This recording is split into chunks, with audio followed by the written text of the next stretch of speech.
Hello guys, तर आम्ही गेलो काकांचे, तर मी, दीदी आणि विराज. तर रविवार होता, तर गेलो मच्छीला करंजाडा सेक्टर 2ला. तिथे नाही भेटली आम्हाला म्हणून गेलो उरण नाक्यावर. मी आणि काकू आणि ध्रुव गेलो.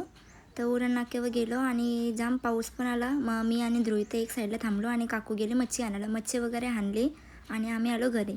मी आणि ध्रुव पुढे आलो, कारण की ध्रुवला एक दुकान दिसलं का सगळं खायला घ्यायला सांगतं. आजच्या मेनूला आणला कोळंबी आणि एकरू. साफ वगैरे केले आणि लगेच घालायला घेतली. एक साईडला कोळंबी शिजत ठेवलेली. नाही, इकडे मी घेतलेला की डोक्यांचा जो माशांचा कालवण घालायला.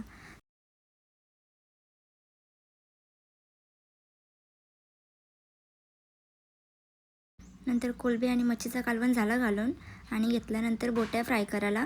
आणि बोट्यामध्ये आम्ही थोड्याशा कोळंब्या पण टाकलेल्या, कारण की मला कोळंब्या पटतात. तर कोळंब्या वगैरे मस्त फ्राय करून घेतल्या आणि शिजून घेतल्या. एक साईडला जेवण शिजता मस्त जेवण पण घेतलं गरम गरम. काकू, मी आणि जेवत होतो आणि दीदीचा बसलेले दीदीचं जेवण झालं. आम्ही आलो 2-3 दिवस राहिला. याला कसा तरी पकवला आणि पप्पांना बोलवलं न्यायला. मीने ब्लॉग काही बनवलं नव्हतं तेव्हा. पप्पा आले न्यायला. मी, दीदी आणि विराज चालू घरी. घरी गेलो ना, जेवलो लगेच. राईस आणलेला पप्पांनी आज. आणि मीने ब्लॉग एंड करूया. Bye bye.